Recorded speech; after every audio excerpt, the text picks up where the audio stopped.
Bueno, esta ya sería la parte 1 como tal, ¿no? Ya pasamos la parte introductoria. Bueno, y aquí vemos un poco, digamos, cómo sería la interfaz del motor de juego que vamos a utilizar, que es muy sencillo, solamente se arrastran y se sueltan elementos, como les decía, totalmente intuitivo.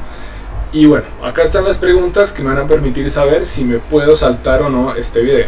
Entonces, la primera pregunta es: ¿qué es hardware? ¿Cuáles son los periféricos de entrada y salida? ¿Qué es software? El motor puede pensar, es otra pregunta. ¿En qué se diferencia la memoria RAM del disco duro? ¿Qué es el sistema binario?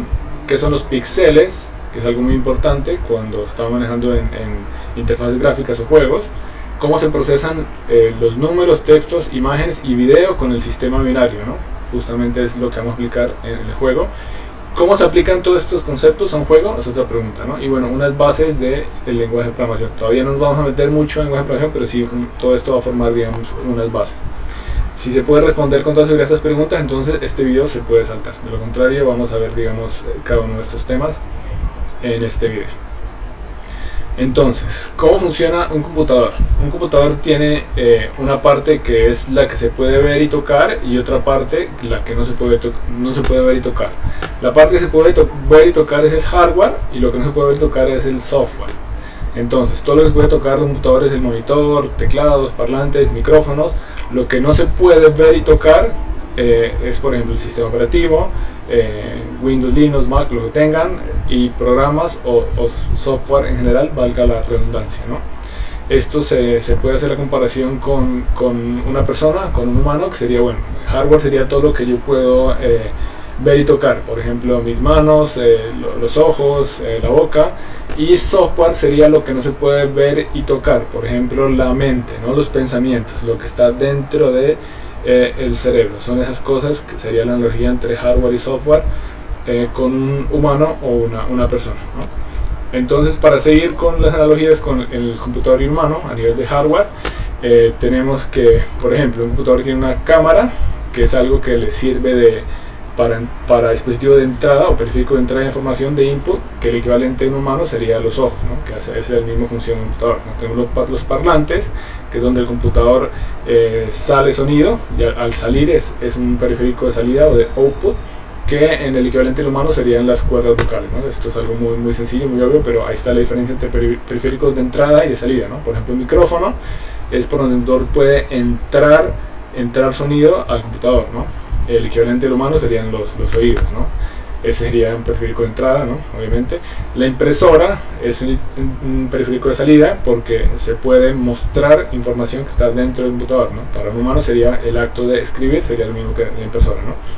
El teclado, que es la forma más común de introducirle información al computador, el equivalente para una persona sería el acto de leer, ¿no? Y bueno, en general, cualquier sensor que se pueda conectar a un computador sería el equivalente a un sentido en general, hablando de un humano, ¿no? Entonces acá están, digamos, ejemplos de periféricos de entrada y salida, y más o menos el equivalente en un humano, ¿no? Entonces, siguiendo con esta equivalencia, nosotros como humanos tenemos una memoria a corto plazo, o sea, son cosas que se recuerdan muy rápido, pero que se tiende a olvidar en el largo plazo, ¿no? Por ejemplo, si alguien vio una materia en el colegio, o una materia que no volvió a utilizar nunca más en muchos años, es bastante probable que se le olvide, y que cuando quiera recordarlo en el largo plazo, después de muchos años, no lo puede hacer, ¿no?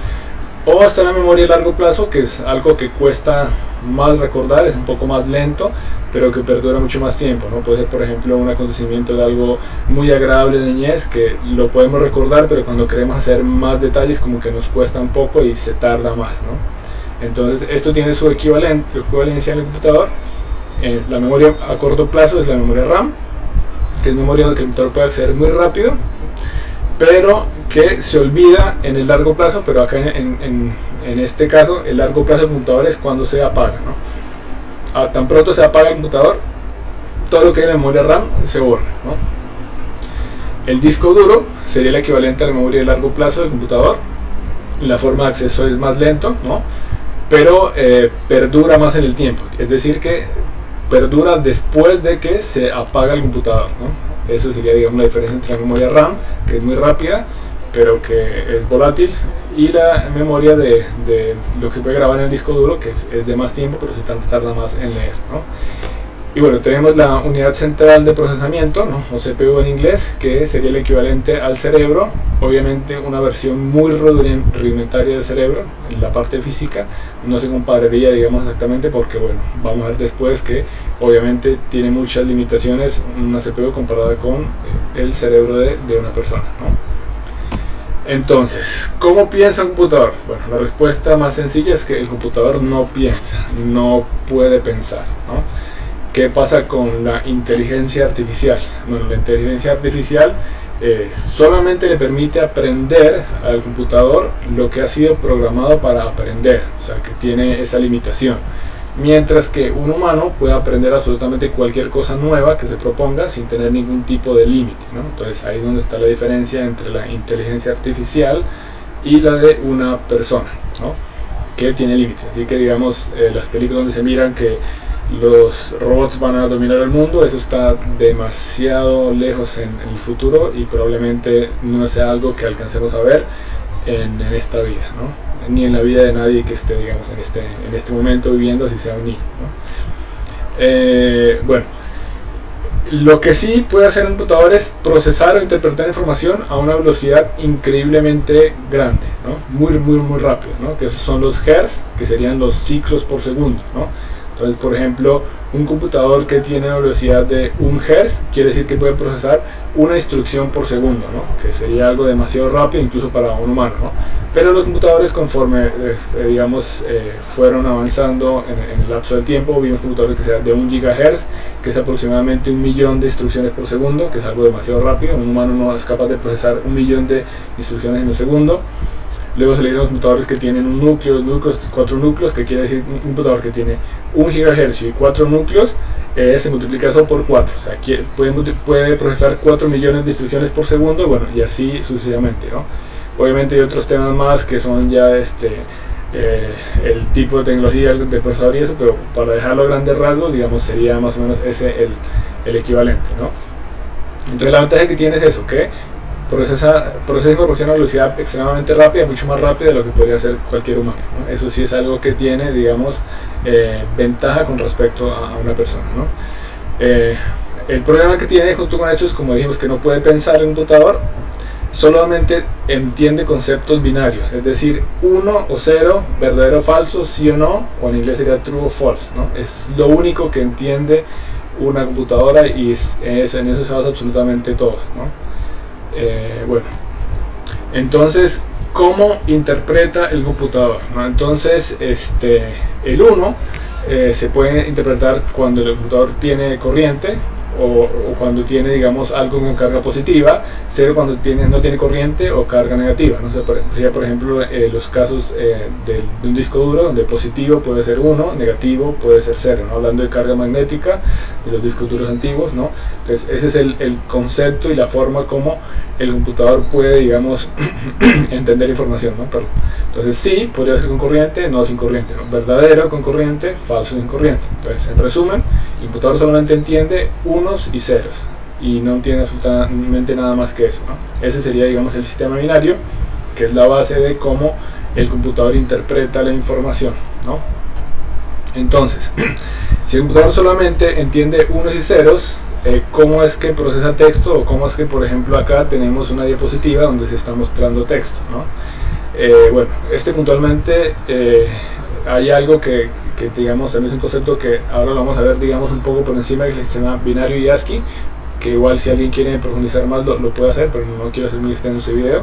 Entonces, lo que hace el código ASCII es, le da a cada letra del alfabeto y a otros símbolos más un número, ¿no? Entonces, por ejemplo, la letra A mayúscula es 65, la B mayúscula es 66, y así sigue aumentando progresivamente hasta llegar a la Z, que la Z mayúscula es 90, ¿no?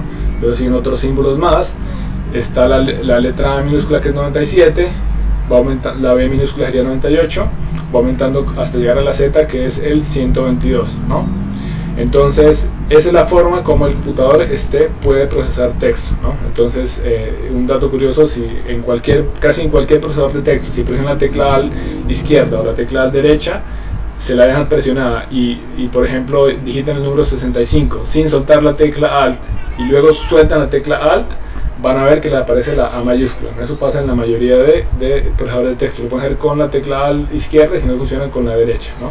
Entonces, de esa forma vemos que la A en realidad para el computador es el número 65, y esto traducido a binario, a unos y ceros, o con corriente o sin corriente, o con polo positivo o polo negativo, o carga magnética, se traduce en un 1, en 5 ceros y en 1, ¿no?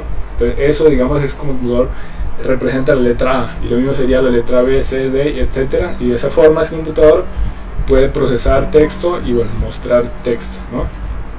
Entonces, obviamente en un juego no hay solamente texto, también tenemos imágenes, ¿no? Entonces, si el computador solamente entiende unos y ceros, ¿no? y puede representar texto, ¿cómo hace el computador para procesar imágenes, ¿no? Acá tenemos dos imágenes que justamente son las que vamos a utilizar en el juego, que vamos a construir después. La respuesta es muy sencilla. Una imagen tiene píxeles, que son puntos, que se ubican como una especie de cuadrícula, ¿no? Entonces, ¿cómo es esto? Acá vamos a ver, digamos, un ejemplo más, haciendo zoom a esta misma imagen, que para nosotros, digamos, es una imagen perfectamente formada, pero cuando le comenzamos a hacer zoom, vamos a ver que en realidad el computador, para el computador solamente es un conjunto de puntos, y que estas curvas en realidad que se miran, bueno, acá se ve un poco más pixelado, justamente así se dice el término, cuando los bordes no son tan redondeados, ¿no? Entonces, vemos acá que si comenzamos a hacer zoom a esta imagen, ya comenzamos a ver unos cuadros, ¿no? Que cada cuadro tiene un color. Vemos acá que hay un cuadro, otro cuadro, y todos son cuadros de diferentes colores. Y pues se pueden ver acá. Entonces esta curva en realidad es como una escalera, ¿no? Esto es lo que es una imagen para un computador, ¿no? Un conjunto de cuadros, de puntos puestos en una posición X y Y, ¿no? Columnas y filas de diferentes colores, ¿no? Eso es la imagen para el computador, ¿no? O sea, nosotros lo percibimos con una imagen, pero para el computador en el fondo es nada más que eso, ¿no? Entonces, cada píxel tiene una posición, como vimos acá, que era X y Y, ¿no? Y que es una columna y una fila, y una columna y una fila se puede representar por un número, ¿no? Entonces tengo por ejemplo en la fila 1, en la columna 10, tengo un punto de un color, ¿no? Un cuadrado de un color, ¿no? Este color a su vez también se puede representar por un número, ¿no? Al poder representar por un número se puede llevar al sistema binario, y al llevar al sistema binario se convierte en unos y ceros, que es lo que entiende el computador, ¿no? Entonces, el sistema de colores que usan las pantallas es con los colores primarios, que es rojo, verde y azul, ¿no? O en inglés red, green, blue, ¿no? Con la combinación de todos esos colores primarios se dan absolutamente todos los demás colores que se miran en pantalla, ¿no? Entonces, por ejemplo, el negro, que es la ausencia de todos los colores, o sea, sería 0 para rojo, 0 para verde, 0 para azul, o red, green, blue, todos en 0, o el blanco, que es la combinación de todos los colores, ¿no? En este caso el valor máximo es 255, la escala va de 0 a 255, ¿no? Entonces, rojo 255, verde 255 y azul 255. Eso representa el color blanco, ¿no? Por ejemplo, si quisiéramos solamente el color rojo, entonces le daríamos al red el valor máximo y los demás los dejaríamos en 0, ¿no? Y ya comenzando a combinar todos estos valores, se llegarían, digamos, a tener toda la gama de colores que puede mostrar una pantalla, ¿no? Que son conceptos, digamos, que se tomaron de la luz visible, ¿no? El blanco es la suma de todos los colores, y el negro es la ausencia de todos los colores. Es lo que se mira cuando se ve el arco iris, ¿no? Que la luz se separa en los colores visibles que la componen, ¿no? Así es exactamente lo mismo, se utilizó para los computadores, ¿no? Entonces, y lo mismo cuando hay oscuridad total, tenemos ausencia de todos los colores, porque no se pueden percibir ni diferenciar ningún color, ¿no? Entonces, por eso decir que el negro es la ausencia de todos los colores, y de esa forma es como se representa también en el computador, ¿no? Entonces, de esa forma un computador interpreta y procesa una imagen, y bueno, al poderse traducir en letras y números, y esto es llevar al sistema binario, que era lo que les decía, ¿no? Y bueno, luego tenemos que un video o una animación no es más que una secuencia de imágenes, ¿no? Entonces, el ojo humano solamente percibe movimiento cuando hay imágenes a más de 60 frames por segundo, o más de 60 imágenes por segundo. O sea, a esa velocidad el cerebro interpreta movimiento como fluido, pero en realidad lo que está haciendo el computador es mostrando una imagen, ¿no?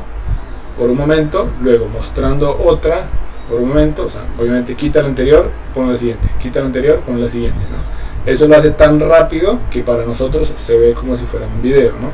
Es la misma técnica que se usaban en los dibujos animados de antes, la animación cuadro por cuadro, o incluso en las películas de ahora, que son todavía hay películas que hacen de animación de cuadro por cuadro, ¿no? Si quieren se pueden buscar en Google más información de cómo hacer esto. O sea, es como cuando, por ejemplo, uno agarraba no sé, un libro grueso y comenzaba a hacer dibujos en la esquina de forma secuencial, y luego pasaba todos esos dibujos así con la mano, y eso le da la impresión de tener movimiento, ¿no? Esa es la forma como el computador muestra videos, ¿no?